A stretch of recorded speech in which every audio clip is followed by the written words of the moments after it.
I thank all briefers for their inputs. I shall now make a statement in my capacity as the Prime Minister of India. Excellencies, maritime security पर इस अहम चर्चा में जुड़ने के लिए आप सभी का धन्यवाद। मैं सिक्योरिटी जनरल के सकारात्मक संदेश और यूएन ओडीसी की एग्जीक्यूटिव डायरेक्टर द्वारा ब्रीफिंग के लिए आभार व्यक्त करता हूं। मैं रूस के राष्ट्रपति, केनिया के राष्ट्रपति और वियतनाम के प्रधानमंत्री की उपस्थिति के लिए भी हृदय से आभार व्यक्त करता हूं। एक्सेलेंसीज, समंदर हमारी साझा धरोहर है।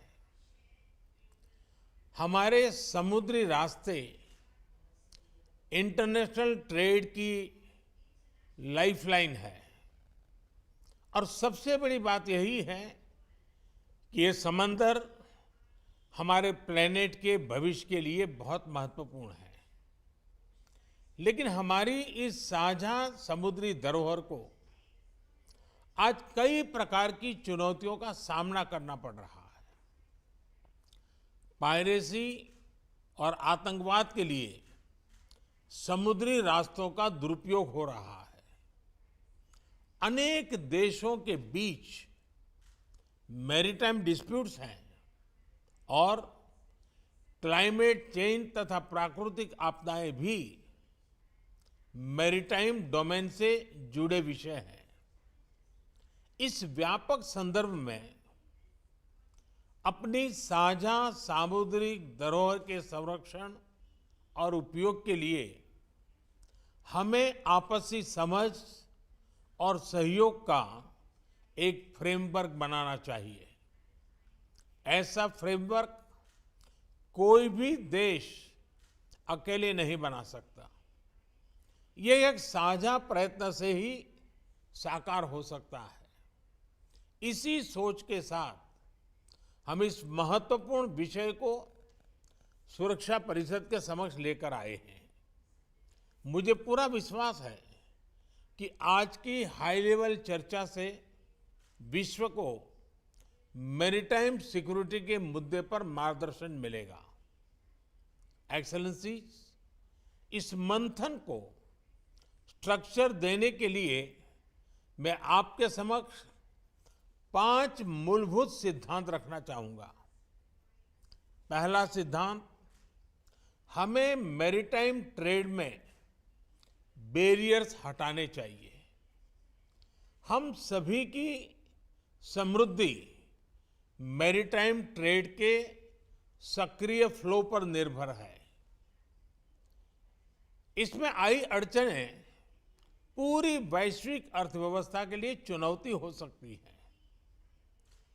फ्री मैरीटाइम ट्रेड भारत की सभ्यता के साथ अनादिकाल से जुड़ा हुआ है। हजारों वर्ष पहले सिंधु घाटी सभ्यता का लोथल बंदरगाह समुद्री व्यापार से जुड़ा हुआ था। प्राचीन समय के स्वतंत्र मैरीटाइम माहौल में ही भगवान बुद्ध का शांति संदेश विश्व में फैल पाया। आज के संदर्भ में भारत ने इसी खुले और इंक्लूसिव एथोस के आधार पर SAGAR, security and growth for all in the region का विजन परिभाषित किया है।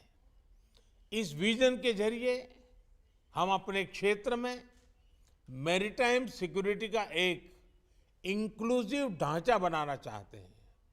यह विजन एक सेफ, सिक्योर और स्टेबल मैरीटाइम डोमेन का है। फ्री मैरीटाइम ट्रेड के लिए यह भी आवश्यक है कि हम एक दूसरे के नाविकों के अधिकारों का पूरा सम्मान करें। दूसरा सिद्धांत, मैरीटाइम डिस्प्यूट्स का समाधान शांतिपूर्ण और अंतर्राष्ट्रीय कानून के आधार पर ही होना चाहिए। आपसी ट्रस्ट और कॉन्फिडेंस के लिए यह अति आवश्यक है। इसी माध्यम से हम वैश्विक शांति और स्थिरता सुनिश्चित कर सकते हैं।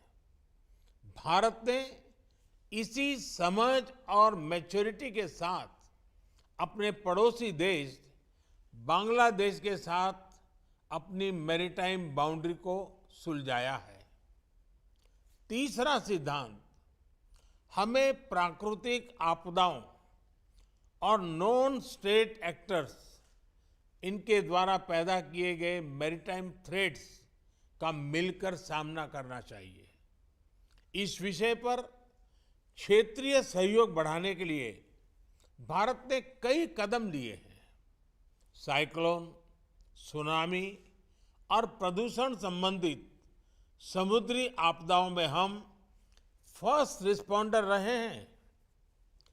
पायरेसी को रोकने के लिए भारतीय नौसेना में 2008 से हिंद महासागर में पेट्रोलिंग कर रही है। भारत का वाइड शिपिंग इंफॉर्मेशन फ्यूजन केंद्र हमारे क्षेत्र में साझा मैरीटाइम डोमेन अवेयरनेस बढ़ा रहा है।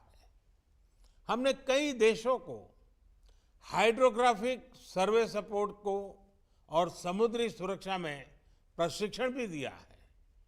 हिंद महासागर में भारत की भूमिका एक नेट सिक्योरिटी प्रोवाइडर के रूप में रही है। चौथा सिद्धांत, हमें मैरीटाइम एनवायरनमेंट और मैरीटाइम रिसोर्सेज को संजोकर रखना होगा।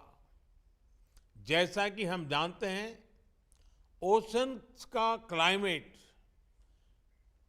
क्लाइमेट पर सीधा इम्पैक्ट होता है और इसलिए हमें अपने मैरीटाइम एनवायरनमेंट को प्लास्टिक्स और ऑयल स्पिल्स जैसे प्रदूषण से मुक्त रखना होगा और ओवरफिशिंग और मैरीन पोचिंग के खिलाफ साझा कदम उठाने होंगे।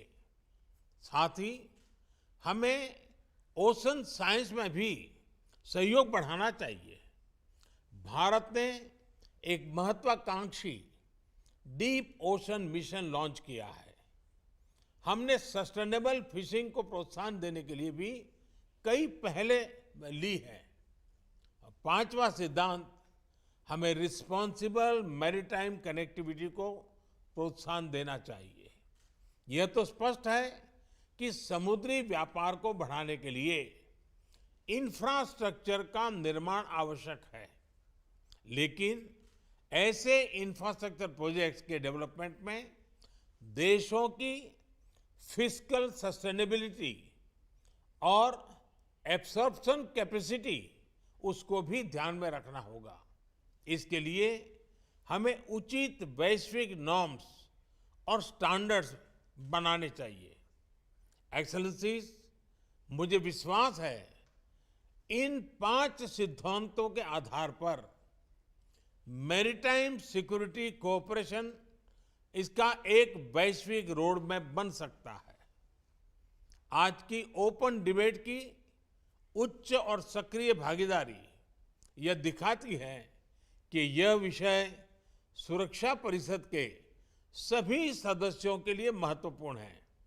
इसके साथ मैं एक बार फिर आपकी उपस्थिति के लिए आपका आभार व्यक्त करता हूं। धन्यवाद।